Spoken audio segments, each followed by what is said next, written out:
Fructífero es un curso donde aprendemos cómo Dios quiere usarnos para llevar fruto ahora que ya somos sus discípulos. No existe un discípulo que no produzca fruto. La Biblia nos dice en Juan 15:8, en esto es glorificado mi Padre, en que llevéis mucho fruto y seáis así mis discípulos. Si tú quieres ser un buen discípulo del Señor, tienes que aprender cómo llevar fruto. Y este curso está diseñado para proveerte de las herramientas, las enseñanzas, para que seas fructífero para el Señor. Te esperamos.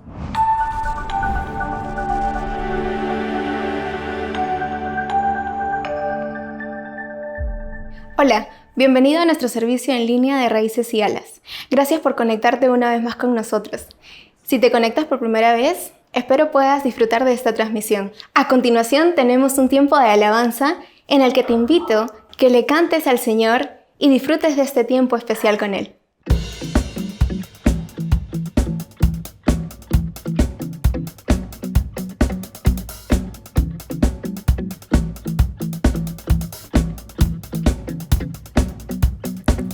Roto estaba mi corazón, pero tu mano me rescató.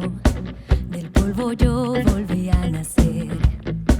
La salvación en ti encontré. Tu amor no puedo expresar. Te seguiré por la eternidad. En tu gracia caminaré. En libertad siempre viviré. En ti soy libre, sé exaltado, tu amor, tu amor, tu amor no se acaba, oh, oh, oh. Tú vivo estás en mí, no hay nadie en tu lugar. Te necesito, Dios, eres mi libertad, oh, oh.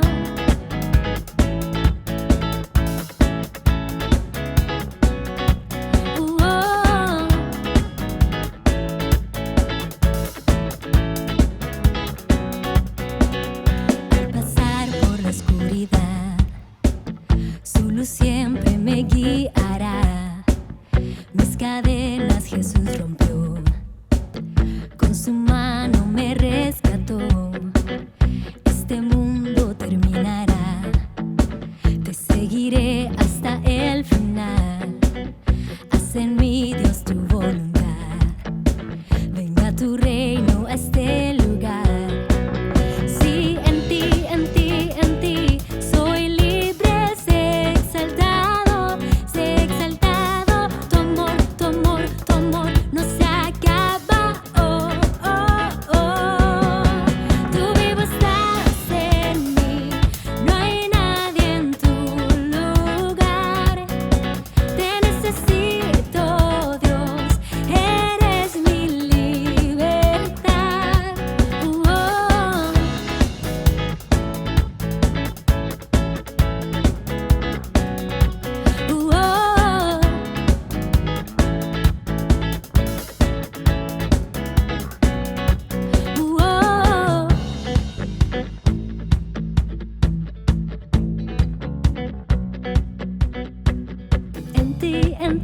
En ti soy libre, sé exaltado.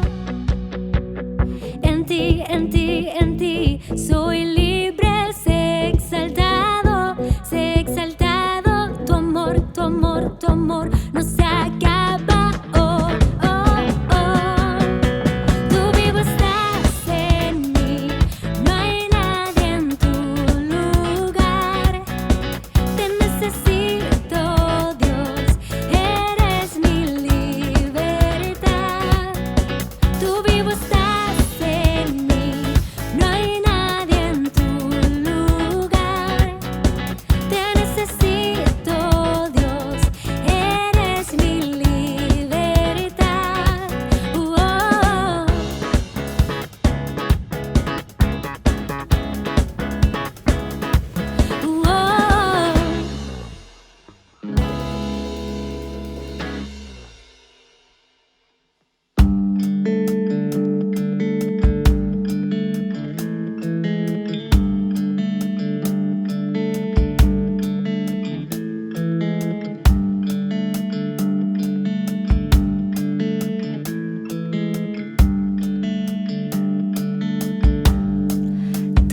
Todos los sedientos, los que débiles son, vamos a la fuente a sumergir nuestro corazón, que el dolor y el miedo sean lavados al fin.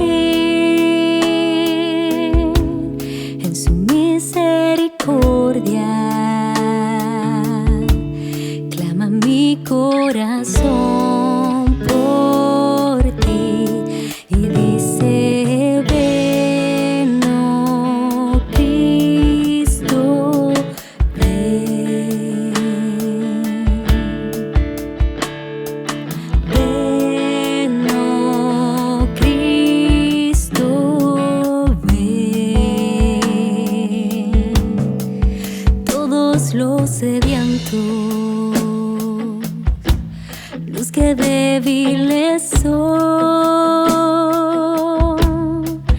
vamos a la fuente a sumergir nuestro corazón, que el dolor y el miedo sean lavados al fin en su misericordia. Clama mi corazón por ti y dice: ven, oh Cristo, ven. Ven, oh Cristo, ven. Ven, oh Cristo, ven. Oh, ven, oh Cristo, ven.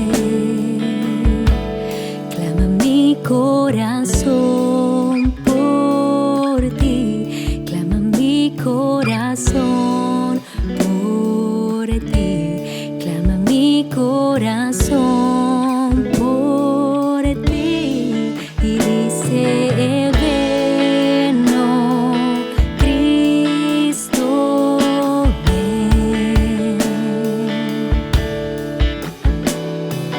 Ven, oh Cristo, ven. Ven, oh Cristo, ven. Oh, ven, oh Cristo, ven. Ven, oh Cristo, ven. Oh, ven, oh Cristo, ven.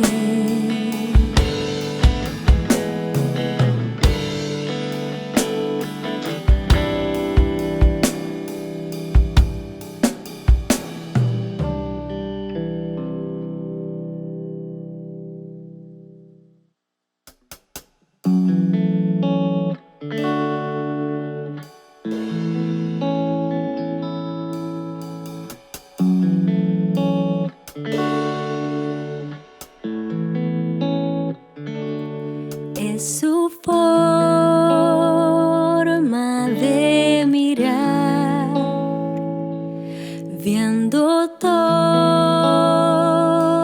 bien o mal. Aún así, Él cubre mi pesar por probar su fidelidad. Es la forma en que provee toda mi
su fidelidad.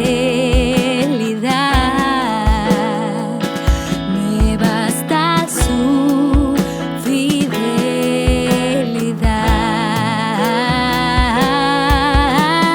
Oh, tu fidelidad. Oh, tu fidelidad. Cada momento la veo en mí.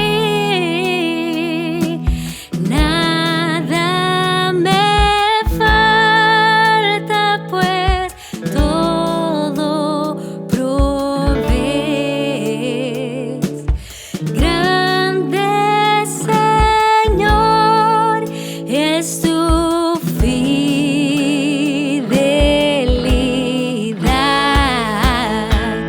Fidelidad, tu fidelidad,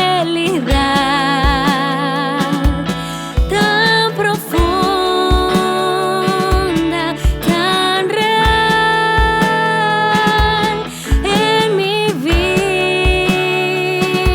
y caminar.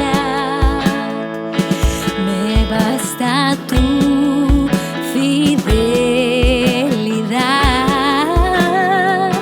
Me basta tu fidelidad.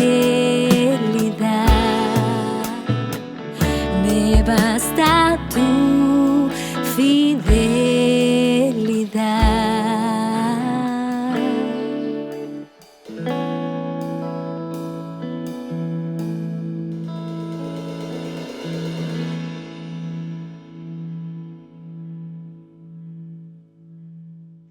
Gracias por acompañarnos. Esperamos que el tiempo de alabanza te haya servido para conectarte con Dios y prepararte para el mensaje. Somos la Iglesia de Raíces Cielas y estamos encantados de poder servirte. Como iglesia no solo te ofrecemos la transmisión de nuestra reunión principal, sino que tenemos una serie de ministerios en las que tú puedes involucrarte. Para mayor información ingresa a nuestra página web. Si ya eres parte de nuestra familia o sientes que el ministerio ha sido de bendición para tu vida, te pedimos por favor consideres apoyarnos financieramente. Tu aporte nos ayudará a poder seguir trabajando eficientemente para el reino de Dios. Para ofrendar, sigue los métodos que aparecen en pantalla o ingresa a nuestra página web para mayor detalle. Gracias por acompañarnos, no te desconectes.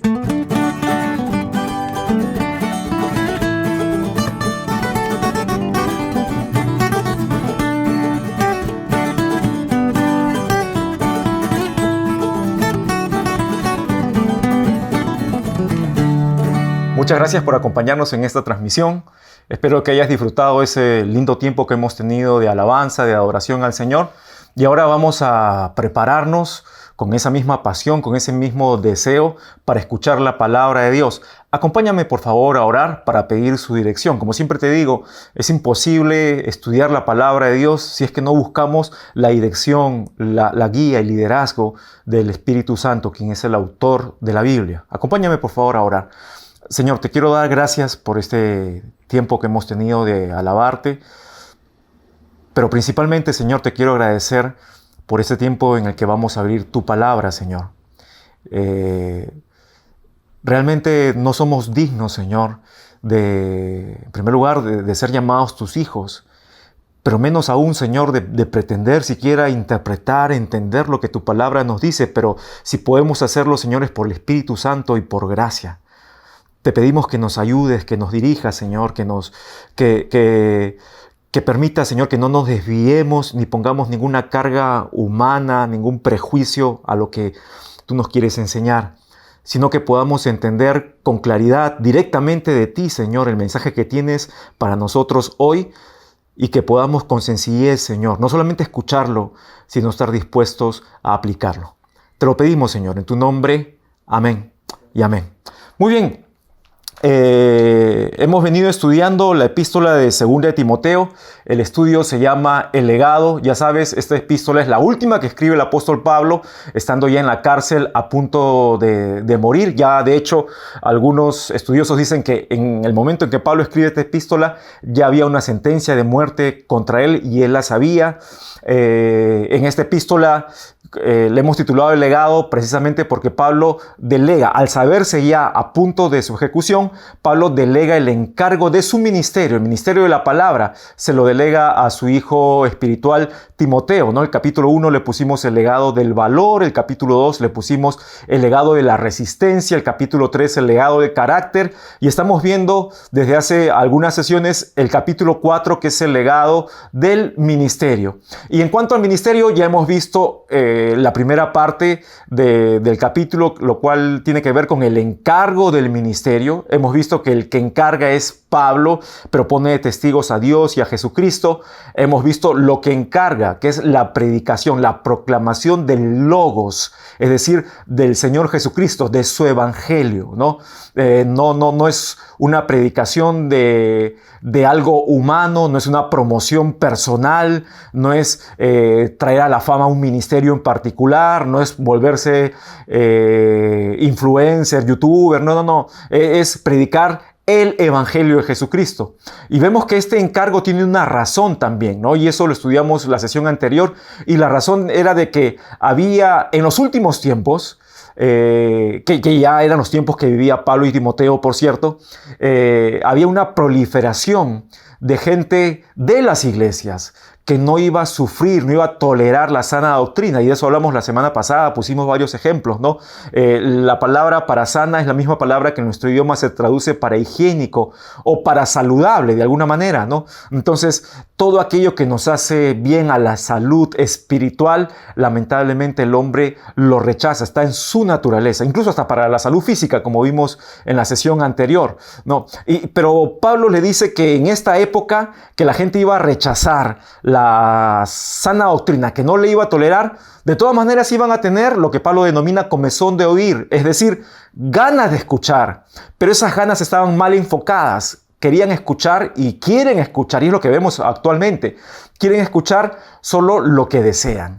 No lo que es saludable, no lo que les hace bien, sino lo que desean, lo que les hace sentir bien. Y de esto tenemos muchos ejemplos, ¿no? Y otra característica más de esta gente es que se buscaban, dice la traducción en nuestra versión, dice amontonan, se llenan de maestros, ¿no? Y como te dije, si en el pasado la gente se daba el trabajo de buscar y trasladarse de un lugar a otro buscando con mucha sed, con muchas ganas de oír, con comezón de oír diferentes ideas para ver cuál le sale más agradable, cuál le hace sentir mejor, hoy día es mucho más fácil, aún estando en este tiempo de cuarentena, estando la mayoría de nosotros metidos en nuestras casas, este asunto es mucho más sensible y sencillo, ¿no? Porque nos conectamos a las redes sociales y como te dije la semana pasada, ¿no? Te levantas temprano el domingo a las 8, escuchas un mensaje de una posición teológica, a las 9 escuchas otro y a las 10 otro, y a las 11 nos escuchas a nosotros, y en la tarde escuchas dos más, y de pronto tú crees que te estás edificando. No, te estás confundiendo, porque no estás poniendo una convicción firme respecto a la escritura, sino simplemente ideas. Y hay que tener mucho cuidado con eso, ¿no? Pero ahora vamos a ver el perfil del ministro. El perfil del ministro. Y acompáñame por favor a leer 2 Timoteo capítulo 4. Vamos por favor al versículo 5. Dice el apóstol Pablo. Miren qué tal contraste, dice, pero tú, se refiere ahora a Timoteo, ¿no? Primero le dice, va a haber este tipo de gente, y ahora Pablo lo personaliza, lo lleva a Timoteo, le dice, pero tú, Timoteo, sé sobrio en todo, soporta las aflicciones, haz obra de evangelista, cumple tu ministerio. Y el perfil que Pablo le está dando aquí a Timoteo del ministro incluye al menos 3 características, hermanos, y es algo que tenemos que entender. Y tú dirás, bueno, este capítulo seguramente se está predicando solamente para los pastores, para los líderes de las iglesias, aquellas personas que tienen mucho tiempo, los que están en los seminarios. No. Este capítulo de la Escritura está referido para todos los cristianos, para todos los creyentes, aun cuando debo reconocer que hay un énfasis especial en aquellos que son ministros de la palabra, ¿no? Sin embargo, no es que estamos exentos, estamos libres de no poner en práctica esto. Bueno, vuelvo al punto, ¿no? En cuanto al perfil del ministro, Pablo dice que la primera característica es la sobriedad. Dice, pero tú sé sobrio en todo. Y aquí viene el contraste. Mientras en los versículos anteriores se dice que estos que rechazaban la sana doctrina, que tenían deseos de escuchar lo que les parecía y que se llenaban de maestros de lo que sea, ¿no? Con tal de que les suene agradable, dice Pablo, que le dice a Timoteo, tú tienes que ser un contraste con ellos y tienes que ser sobrio, es decir, que no tienes que dejarte controlar ni por tus ganas, ni por tus deseos, porque aquí la palabra sobriedad tiene que ver con no estar embriagado, con no estar emborrachado, no estar controlado por algo que no te hace ser prudente ni ecuánime. El llamado de Pablo a Timoteo es aquí a ser prudente, a ser ecuánime, a ser reflexivo. Hermanos, pero también podremos incluir una cosa más. El ministro de Jesucristo, el cristiano, no debe dejarse controlar tampoco ni por el dinero, ni por las ganas de fama, ni por, yo no sé, tantas cosas que la vida moderna hoy día nos propone y son una tentación a la hora de hacer el ministerio. Hay que tener mucho cuidado con eso. Pero le da una segunda característica. Le dice en el mismo versículo 5, pero tú sé sobrio en todo, soporta las aflicciones. Y la siguiente característica dentro del perfil del ministro es la resistencia. Hermanos, el servicio va de la mano del sufrimiento. Ahora, tú al escuchar esto posiblemente me digas, pero entonces yo no quiero servir porque yo no quiero sufrir, no es natural, nadie quiere sufrir. Y ¿sabes qué? Es cierto, pero yo no quiero que veas el sufrimiento que entraña el servicio como un desperdicio o como un despropósito. Por el contrario, hermanos, las cosas que valen la pena en la vida, todas entrañan cierta dosis de sufrimiento. Y vamos de lo más banal a lo más profundo. Por ejemplo, si tú quisieras bajar de peso, y hay cuánta gente que dice el lunes empiezo la dieta, ¿no? Y eso lo repiten todo el tiempo, la cosa es que nunca dicen qué lunes, ¿no? Ni de qué año, ni de qué lustro, de repente quieren empezar. Pero hay gente que dice el lunes empiezo la dieta o voy a bajar de peso. Y ¿sabes qué? Subir de peso es sencillo. Es sencillo. Yo te conté hace unas sesiones como yo en 2 años y pico subí más de 30 kilos, ¿no? Pero bajar de peso toma disciplina, toma esfuerzo, toma sufrimiento. Vamos a cosas más profundas, problemas de salud. Y a veces vamos al médico y nos detecta, yo no sé, que tenemos el colesterol alto, somos hipertensos, etc. Inmediatamente viene una prescripción. Hay una solución, pero sabes que ajustarse a los consejos, a las indicaciones médicas, es un sufrimiento. Claro que sí, es un sufrimiento. Hermanos, tener un buen matrimonio, tener buenos hijos, ser un buen trabajador, hacer una buena carrera académicamente hablando. Hermanos, todo eso entraña sufrimiento. ¿Por qué el servicio al Señor, que es algo tan sublime, que es algo tan digno, que es algo tan importante, tan trascendental, iba a ser menos? Iba a ser fácil. ¿Por qué tendría que serlo? Hermanos, Pablo dice que la característica dentro del perfil del verdadero ministro es la resistencia. Hermanos, tenemos que entender de que al servir al Señor vamos a sufrir. Pero da también una tercera característica. Y aquí lo expone en 2 frases. Dice, a sobra de evangelista, cumple tu ministerio. Y está abordando Pablo aquí todo el espectro de lo que como hijos de Dios debemos hacer. Debemos predicar el evangelio a sobra de evangelista. Algunos quizás digan, bueno, se está refiriendo aquí el apóstol Pablo concretamente a un llamado, a un don particular que tenía Timoteo, posiblemente, hermanos, pero no vamos a invertir tiempo en tratar de dilucidar exactamente a qué se refería. Lo que sí, y lo entendemos claramente, y lo vamos a afirmar, es que todo cristiano tiene que hacer obra de evangelista, es decir, llevar el evangelio, pero a la misma vez, cuando Pablo le dice, cumple tu ministerio, está diciendo, no solamente es hablar de Cristo, Cristo, sino servir como Cristo sirvió. Porque la palabra ministrar, ministerio significa servicio, hermanos. El perfil entonces del ministro de Cristo tiene que ser lleno de sobriedad, criterio, buen juicio, que nada lo controle, ni sus propias ganas, ni sus propias ambiciones, de ser resistente, entender que tiene que sufrir, soportar las aflicciones, hermanos. Es algo clave en el ministerio. Y ser dedicado, dedicarse a todos los aspectos del ministerio, tanto la predicación como la demostración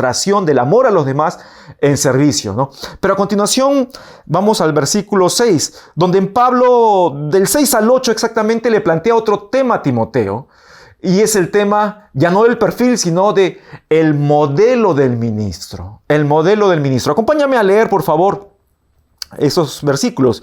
2 Timoteo 4, del 6 al 8, dice: porque yo ya estoy para ser sacrificado, y el tiempo de mi partida está cercano.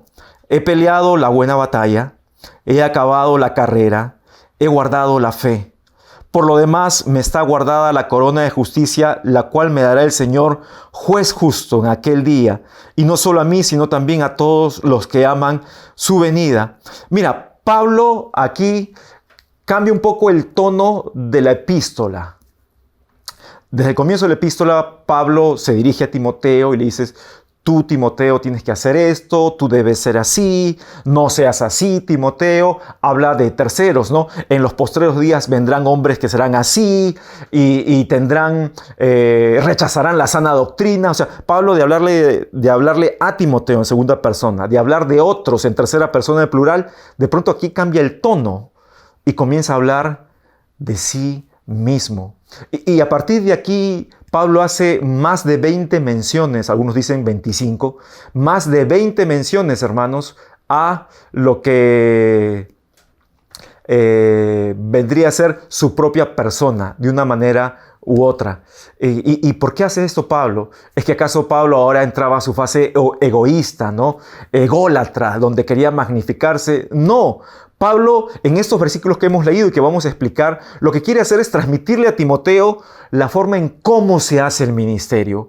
Y Pablo no encontró mejor forma de graficárselo a Timoteo que con algo que Timoteo conocía, que era la vida del mismo apóstol Pablo. Pablo no le dice, lo que le dice a Timoteo no es nada que Timoteo no supiera, pero Pablo lo resume en unas palabras magistrales, ¿no? Que vamos a ver a continuación. En cuanto al modelo del ministro, Pablo primero le dice a Timoteo cuál es el costo del ministerio. ¿Cuál es el costo del ministerio, no? Y vamos a leer nuevamente, por favor, el versículo 6 dice: porque yo ya estoy para ser sacrificado, y el tiempo de mi partida está cercano. Pablo le dice a Timoteo: ¿sabes qué, Timoteo?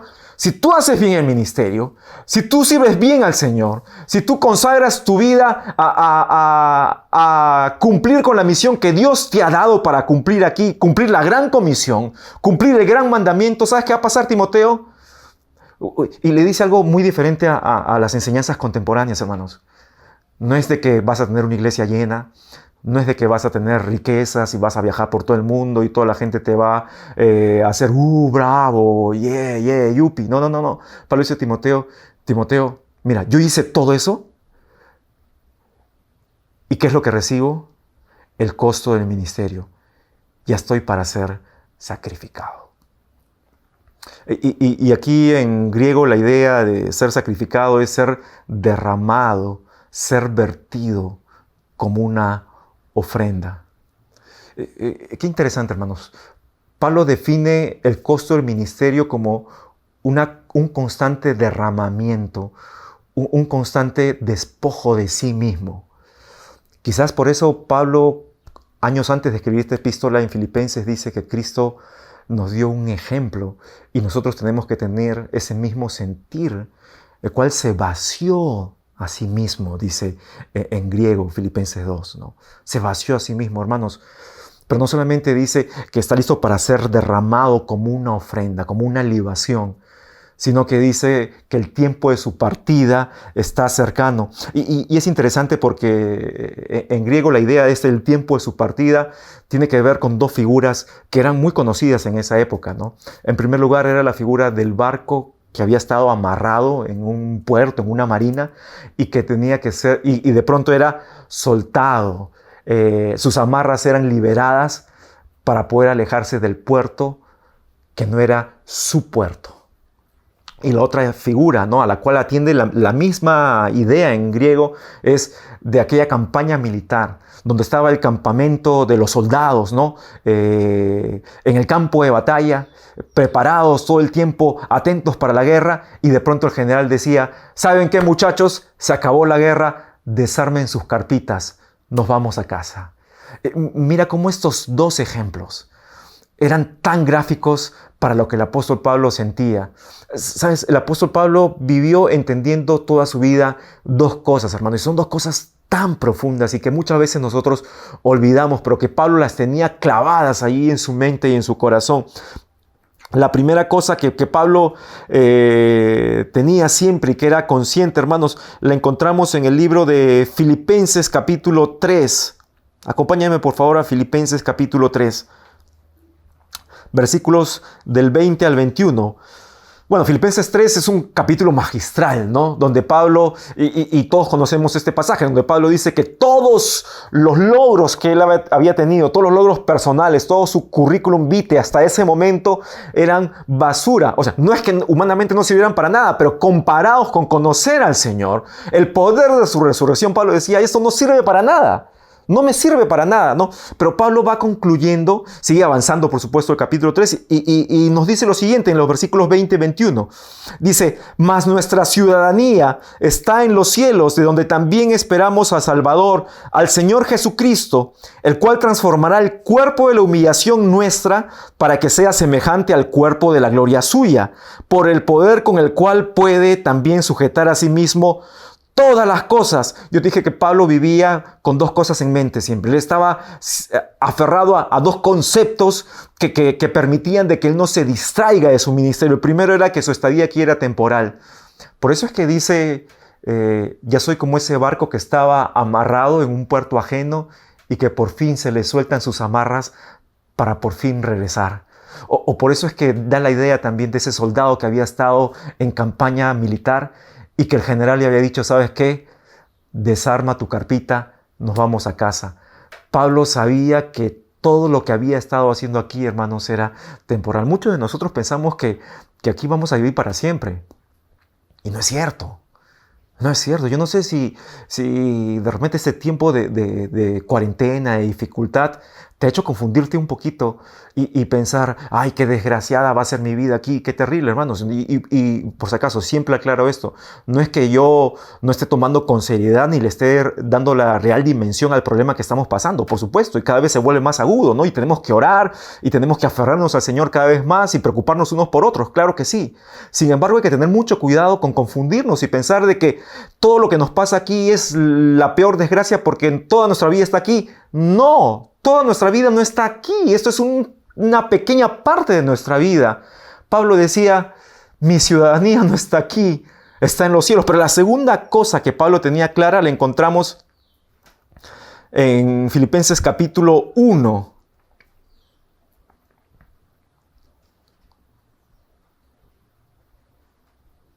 Versículos, vamos a leer del 18 al 24, por favor. Dice Pablo: ¿qué pues? Que no obstante, de todas maneras, o por pretexto o por verdad, Cristo es anunciado, y en esto me gozo. Te digo, cuando Pablo escribe esta epístola de Filipenses estaba preso. Fue su primer encarcelamiento. Él estuvo preso solamente 2 veces, ¿no? Según de Timoteo es su segundo encarcelamiento, del cual nunca saldría libre, ¿no? Pero Filipenses lo escribe unos 4 años antes, ¿no? Y estaba preso también. Y él dice: ¿qué pues? Que no obstante, de todas maneras, o por pretexto o por verdad, Cristo es anunciado. Y en esto me gozo, y me gozaré aún. Mira, él no miraba su situación presente, ¿no? Porque sé que por vuestra oración y la suministración del Espíritu de Jesucristo, esto resultará en mi liberación. Y este es un detalle importante. Pablo en su primer encarcelamiento algo le tincaba, algo le indicaba, tenía algún indicio, alguna sospecha de que la oración de los hermanos, ¿no? y su necesidad de seguir ministrando le iban a llevar a una liberación, lo cual sucedió efectivamente, ¿no? Pero sigamos leyendo, versículo 20. Conforme a mi anhelo y esperanza de que en nada seré avergonzado, antes bien con toda confianza, como siempre. Ahora también seré será magnificado Cristo en mi cuerpo, o por vida o por muerte. Claro, Pablo no daba por sentado que Dios debería hacer algo, pero él podía inferir de que Dios iba a hacer algo, ¿no? Y hay que tener cuidado. Tenemos que pedirle al Señor lo que nosotros esperamos realmente, ¿no? Tratando de analizar si va en el sentido de su voluntad. Pero Dios no está obligado a hacer lo que nosotros le pedimos. Y Pablo aquí, con sus palabras, refleja que él tenía esa convicción. Él lo entendía muy bien, ¿no? Y vivía por eso. Versículo 21. Ojo con esto. Porque para mí el vivir es Cristo y el morir es ganancia. ¿Sabes qué? Pablo, y esta es la segunda cosa, no le tenía miedo a la muerte. No le tenía miedo ni a la vida ni a la muerte. Pablo dice, vivir aquí es mostrarle a Cristo, demostrarle a Cristo que yo vivo para Él. Pero morir es ganancia. Y acompáñame a leer un poquito más. Dice el versículo 22. Mas si el vivir en la carne, es decir, aquí, ¿no? La vida natural, terrenal, resulta para mí en beneficio de la obra, no sé entonces qué escoger, porque de ambas cosas estoy puesto en estrecho, teniendo mi deseo de partir y estar con Cristo, lo cual es muchísimo mejor.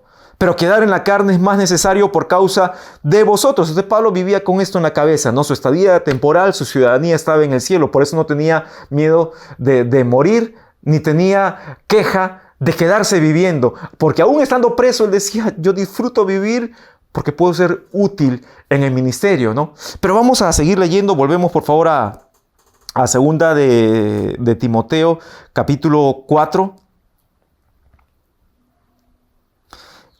Y vamos al versículo 7. Si por un lado Pablo nos habla acerca de el costo del ministerio, ahora Pablo nos va a hablar a partir del versículo 7 del éxito del ministerio. No, y yo quiero hacer una pequeña reflexión aquí. Cuando uso la palabra éxito, la estoy usando con mucho cuidado. Porque algunos consideran que el éxito del ministerio tiene que ver con, yo no sé, con lo que humanamente se considera un ministerio exitoso.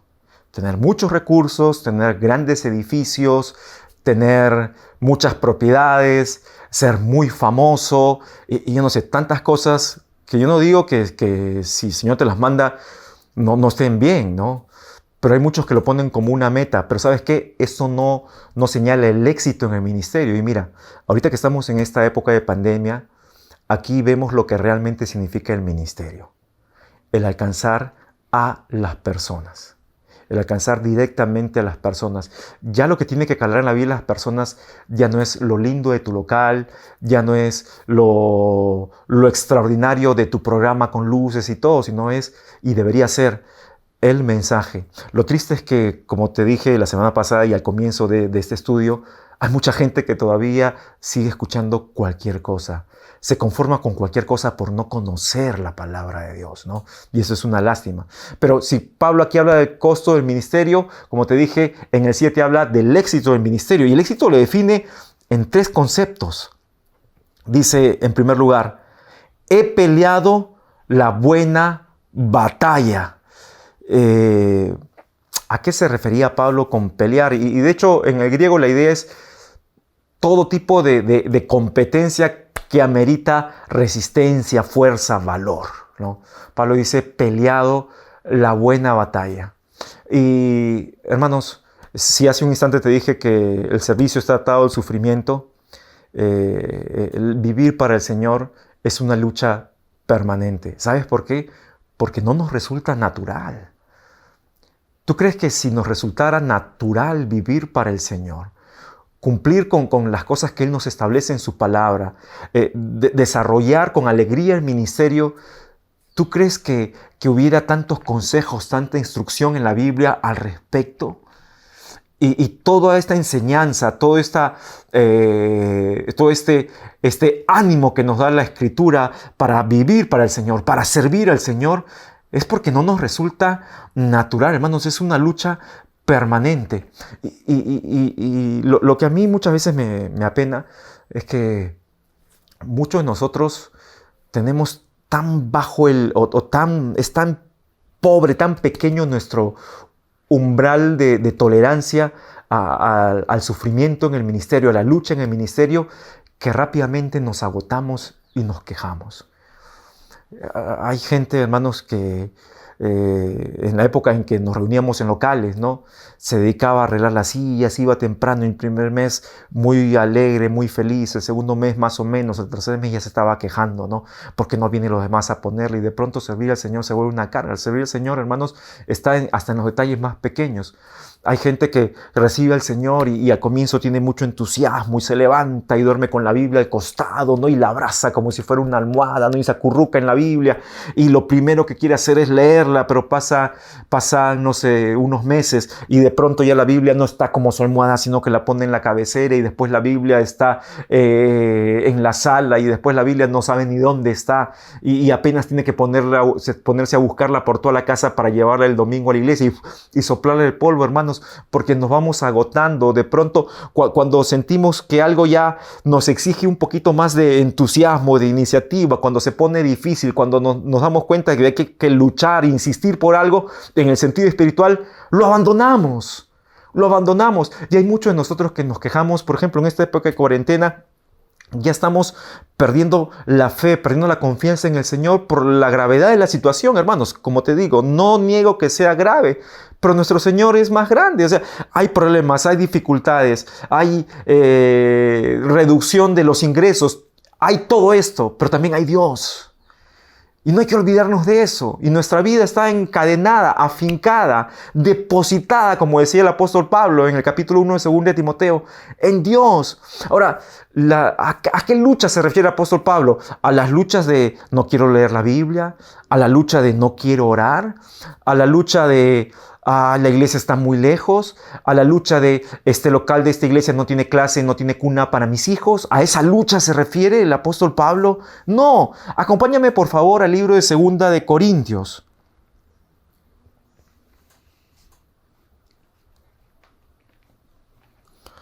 Segunda de Corintios, por favor. Capítulo 11. Vamos a leer desde el versículo 16. Pablo aquí está vindicando su ministerio. Dice: otra vez digo, que nadie me tenga por loco, o de otra manera recibidme como a loco, para que yo también me gloríe un poquito. Y Pablo está, como te digo, vindicando su ministerio frente a otros que, sin haber hecho lo que Pablo había hecho por estos hermanos, se posicionaban mejor, y ellos los posicionaban mejor, los hermanos de Corinto, frente a Pablo. No dice el versículo 17, lo que hablo no lo hablo según el Señor. Pablo está hablando en su humanidad, pero es inspirado también, no te confundas, es inspirado. Lo que hablo no lo hablo según el Señor, sino como en locura, con esta confianza de gloriarme, puesto que muchos se glorían según la carne. Aquí está lo que te estaba diciendo. También yo me gloriaré, porque de buena gana toleráis a los necios, siendo vosotros cuerdos. Pues toleráis si alguno os esclaviza, si alguno os devora, si alguno toma lo vuestro, si alguno se enaltece, si alguno os da bofetadas. Para vergüenza mía lo digo, para eso fuimos demasiado débiles. Pero en lo que otro tenga osadía, hablo con locura, también yo tengo osadía. Pablo dice, ¿cómo puede ser? Todo lo que yo he hecho por ustedes, y sin embargo otros vienen y le dicen cualquier cosa, le dicen solamente lo que les gusta, no tienen nada de profundidad, ni siquiera les han anunciado el evangelio, no les han dicho coherentemente la enseñanza bíblica, pero con ellos se van, los toleran. Qué triste es lo que dice aquí el apóstol Pablo, ¿no? ¿Cómo los he enseñado? ¿Cómo sería capaz de dar mi vida por ustedes? Pero viene uno y les dice otras cosas, y viene con algo que yo no sé, que los asombra humanamente hablando, y se van atrás de eso, ¿no? Terrible, terrible. No, pero vamos a seguir leyendo. Versículo 22. Dice, ¿son hebreos? Yo también. ¿Son israelitas? Yo también. ¿Son descendientes de Abraham? También yo. ¿Son ministros de Cristo? Y aquí viene el asunto, ¿no? Y recuerda, estamos viendo el éxito del ministerio. Aquí Pablo dice, ¿son ministros de Cristo? Y mira lo que dice Pablo, como si yo estuviera loco, hablo, yo más. O según el griego, yo soy un verdadero ministro de Jesucristo. En en trabajos más abundante.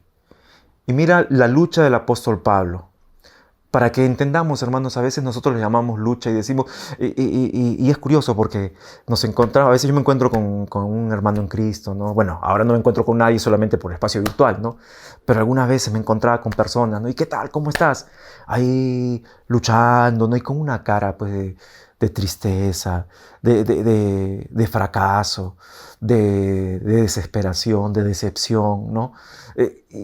Hermanos, de verdad que cuando leemos lo que vamos a leer a continuación debería llevarnos a reflexión, porque de repente tú eres uno de los que piensa que ahorita tu lucha es la más grande de todas, ¿no? Sin menospreciar la lucha de cada uno, porque hay gente que lucha muy fuerte, ¿no?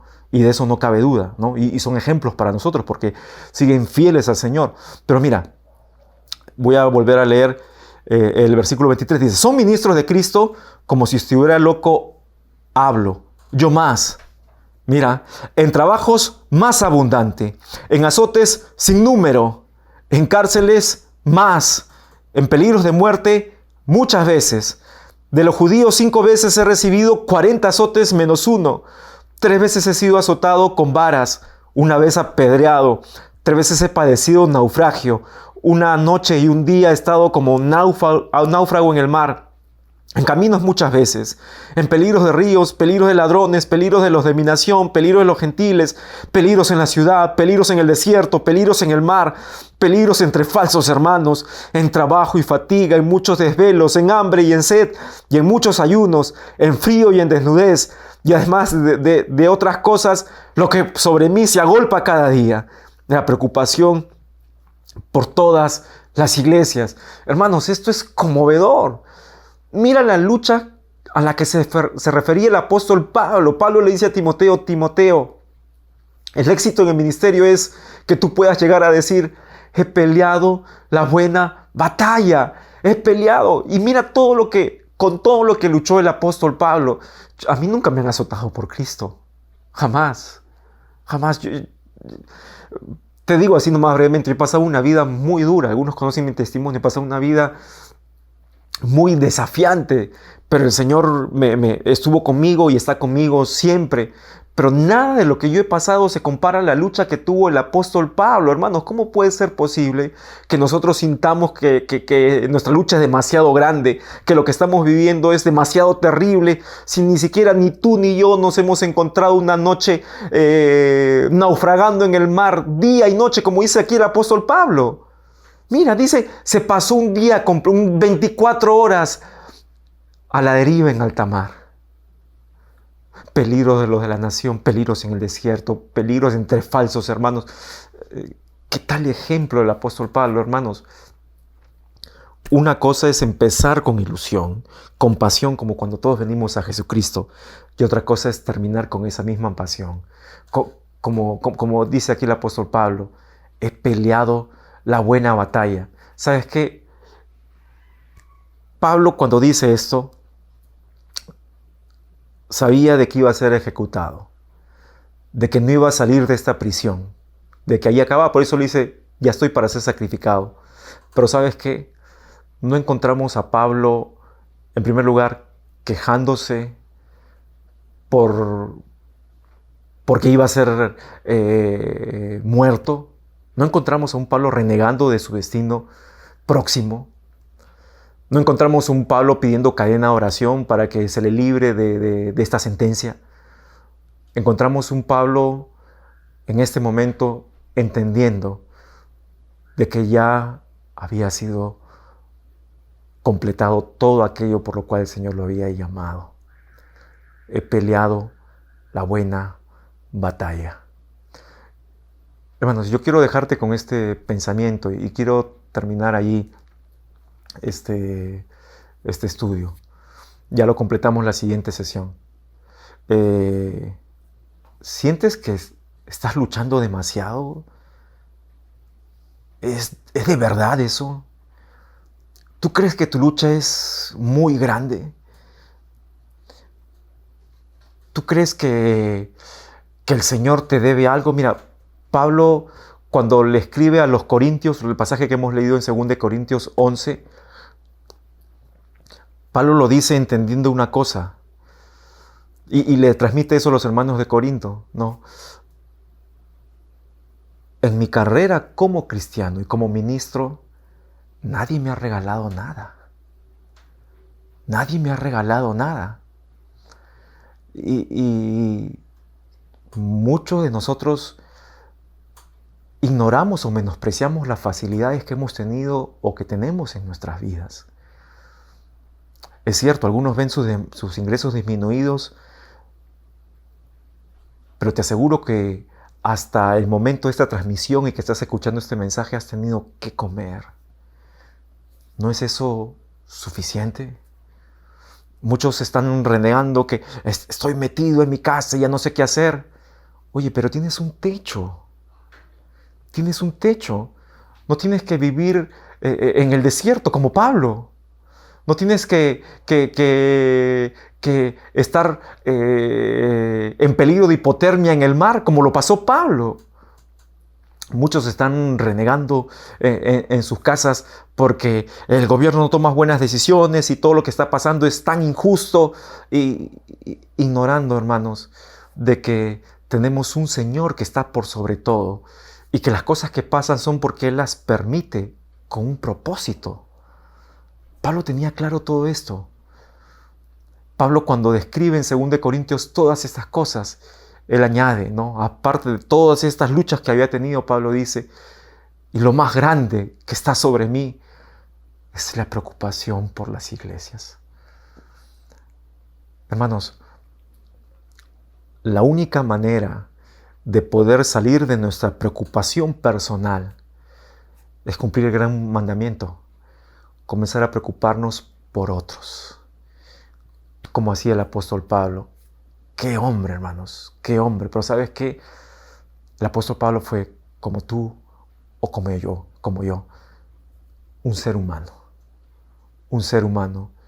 La única diferencia entre él y nosotros era lo que él define en 2 Corintios capítulo 1, 12, cuando él dice, yo sé en quién he creído. Y él conocía muy bien al Señor. Cierra tus ojos, por favor, donde estás. Acompáñame en oración. Señor, yo te quiero agradecer por tu palabra, Señor, y por el modelo de ministro que nos dejó, el modelo de cristiano, el modelo de siervo que nos dejó el apóstol Pablo, Señor. Porque él no estaba jugando al cristiano. No vivió en un cristianismo apático, en un cristianismo falso, en un cristianismo facilista. Él no tuvo una idea romántica de lo que era seguir a Cristo, ¿no? Y tratando de poner toda la vida de color de rosas, ¿no? Y diciendo que todo va a estar bien. No.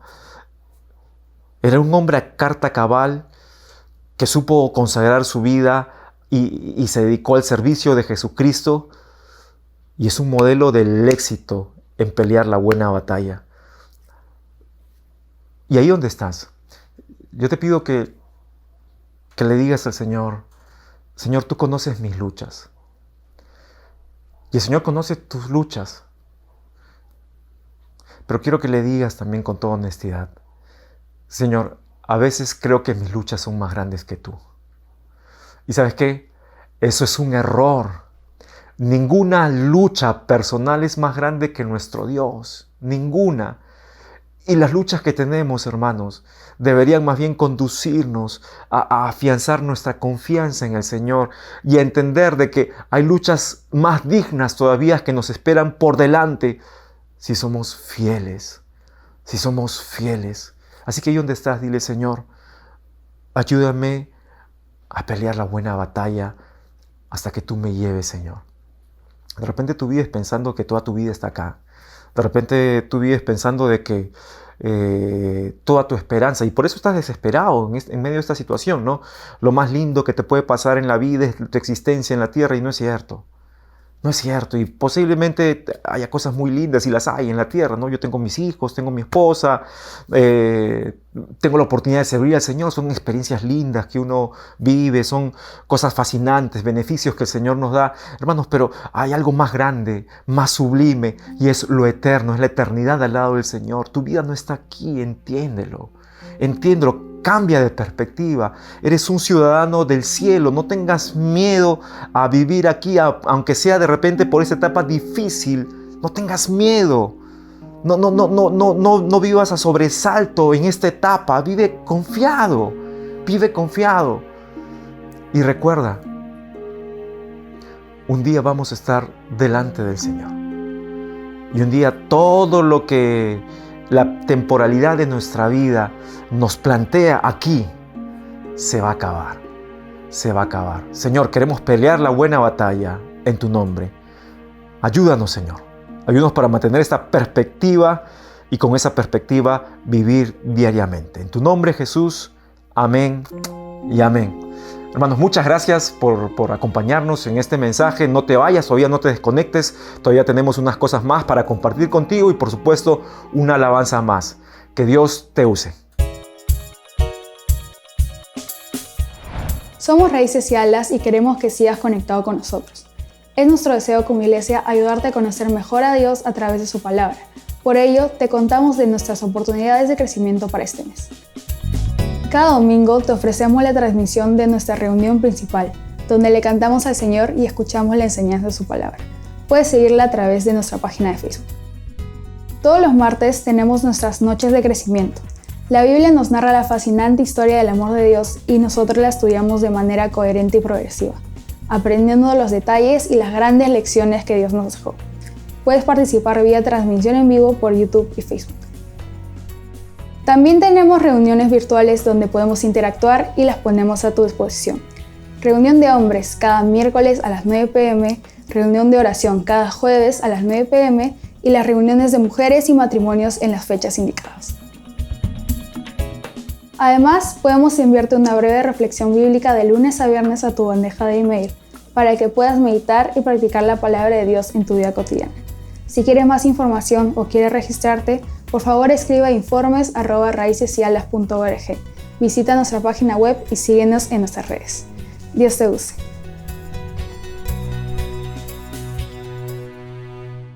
Gracias a Dios por su palabra.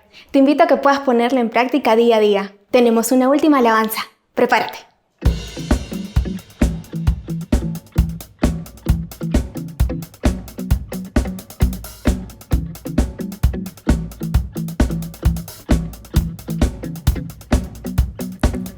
Roto estaba mi corazón, pero tu mano me rescató. Del polvo yo volví a nacer. La salvación en ti encontré. Tu amor no puedo expresar. Te seguiré por la eternidad. En tu gracia caminaré. En libertad siempre viviré. En ti soy libre, sé exaltado, tu amor no se acaba, oh, oh, oh. Tú vivo estás en mí, no hay nadie en tu lugar. Te necesito, Dios, eres mi libertad, oh, oh.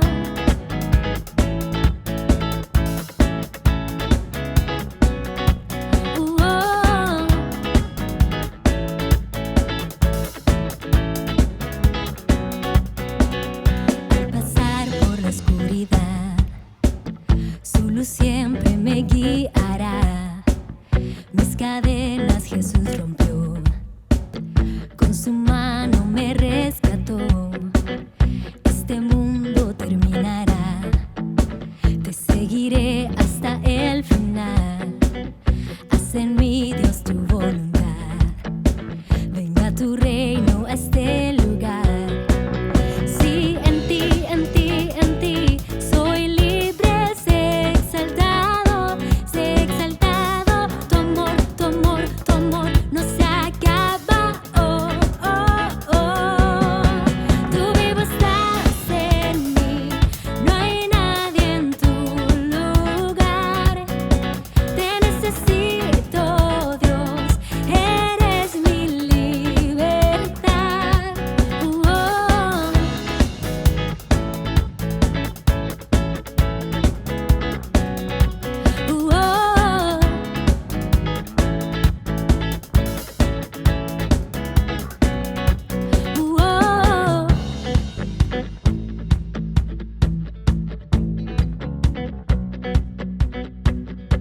en ti, soy libre, sé exaltado.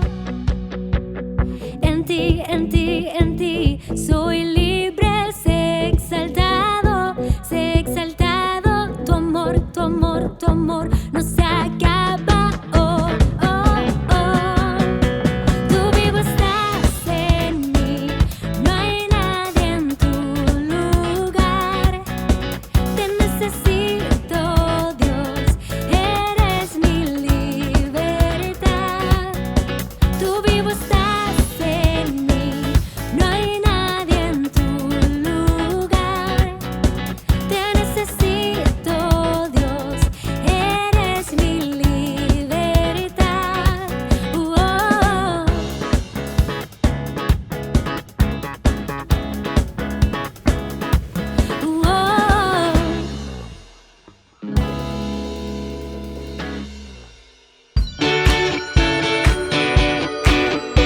Gracias por conectarte con Raíces y Alas. Nos alegra mucho haber contado con tu presencia y esperamos que Dios haya tocado tu vida poderosamente con su palabra. Nuestra visión como iglesia es que todos los que se conectan con nosotros puedan oír y entender la Biblia para poder ser fructíferos para Dios en su vida cotidiana. Si quieres saber más de nosotros o tienes algún pedido de oración, puedes escribirnos a informes@raicesalas.org o visita nuestra web raicesalas.org. Si ya eres parte de Raíces y Alas, te recordamos que las ofrendas son fundamentales para cumplir nuestra visión. Si te has conectado por primera vez o recién nos estás conociendo, pero sientes que hemos sido de bendición para tu vida, te pedimos que consideres apoyarnos financieramente para poder continuar con este trabajo. En Raíces y Alas ofrendamos por gratitud y con alegría como nos enseña la palabra. Puedes utilizar cualquiera de los métodos que aparecen en pantalla para poder ofrendar. Gracias por acompañarnos y esperamos contar con tu presencia en algunas de las siguientes actividades. Dios te use.